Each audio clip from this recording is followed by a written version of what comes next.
In this video, we're going to talk about the router and the router table. This is a router table. The router table has a router mounted inside underneath here that bolts to the bottom of the table, and the router bit is on the top. This is nice because we can have a fence, we can set the height, we have different dust collectors that help reduce the amount of dust that's hooked up to our shop vac, and a nice on-off switch that's easy to access. And it makes things a little safer, more efficient, and more repeatable. What the router does is we have router bits that we can put in there. The router bits, this is a round over bit. They add a profile to the edge of the wood, and they can cut slots and do other things. In this class, we'll use the router for two purposes. We'll make chamfers, which is a 45-degree angle on the edge of the wood. This is a chamfer bit. And we'll use it to make roundovers on the edge of wood. This looks like about a 3/8 roundover bit, and there's different sizes for both of these bits. This is our router right here. Typically, this is actually a handheld router. There's even handles on it right up here. It gets mounted to the bottom of the table. We can take it out if we had to put a new bit in there. Whenever you put a new bit in, you want to adjust the height and test it with a scrap piece of wood before you start cutting. The reason is the routering is the last step we do in a project. If you set the height too high, you might remove more material than you want. And it's kind of the last decorative step. If you remove too much material, all of a sudden the project you spent so much time working on might not be that great anymore, and you might be upset about the way it looks. Check with a piece of scrap wood before you start cutting. If you look at the router from the top down, and it's mounted upside down like it is in a router table, the bit spins counterclockwise. There's even a big arrow in this aluminum insert, which you probably can't see on the video, that says the rotation goes that direction. Whenever we're cutting with the router, we want to cut in the opposite direction that the bit spins. So if the bit spins this way, we want to feed this way, which is going to be right to left.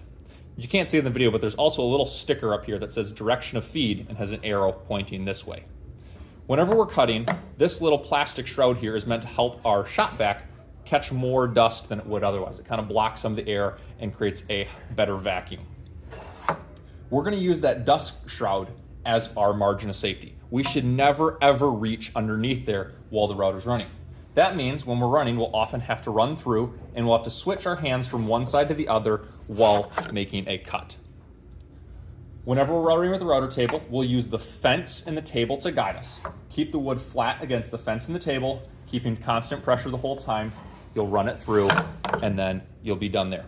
If you ever screw up, the nice thing about the router is you can always do another pass again to take off a little bit more. If the fence is set correctly, you won't take off any more than you have the fence set at.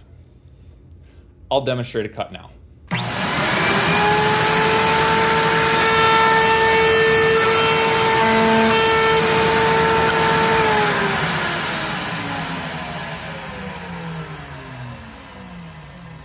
Might be hard to see on the video, but now we have a nice rounded over corner. On your gumball machine, you'll have to do some hand routering around the top of the hole where the gumballs will fall in from your jar into the slider, and you also have to do some hand routering on your guitar. When you do that, I'll have these router pads set up. There's a nice little holding docking station where the router can go, and this will be set up. This is a palm router. You hold it on the black grip in the palm of your hand like so. The on-off switch is right here. The router bit is on the bottom. This is very similar to the router that's in the router. The only difference is that's mounted upside down into the table like so. It spins the same direction, but you're oriented a different way. So if you're looking from the top, it's going to be spinning clockwise. With the palm router, we can go run however we want. We could run on the back side of the wood, we can run on the front side of the wood, the ends, all the rest. So it doesn't really matter which way we go right to left. We just always want to go against the direction of spinning. That means if it's spinning clockwise and we're on the front of the piece of wood, we'd work left to right. If we're in the back of the wood, we'd work right to left. If we were on the ends, we'd push away from ourselves. If we were on the left end, as it's sitting right now, we'd pull towards ourselves. It all depends on how the piece of wood is oriented in relatively to you. In this case, I'll run along this edge right here. Whenever I reach the corner on a piece and I want to keep on wrapping around, I go very slowly. Especially on end grain, which is the end of the wood, it's very easy to get tear out if you go quickly. Go very slowly and take your time.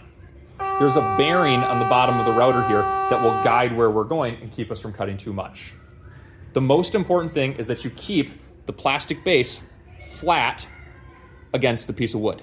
If we tilt or twist or bounce around, we won't get good results. Keep the plastic base flat on the piece of wood as you run it along. I'll demonstrate now.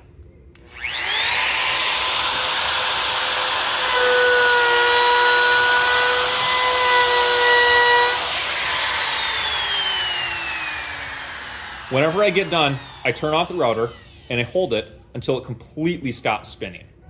Then I can set it either in the base or these palm rounders flip upside down. But you have to make sure the bit has completely stopped spinning. That's probably the most important step of safety when running the palm router.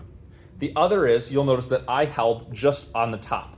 You shouldn't hold on this plastic base. If you need two hands, you can place them on the body, but don't reach on the base because you're getting too close to the router bit itself.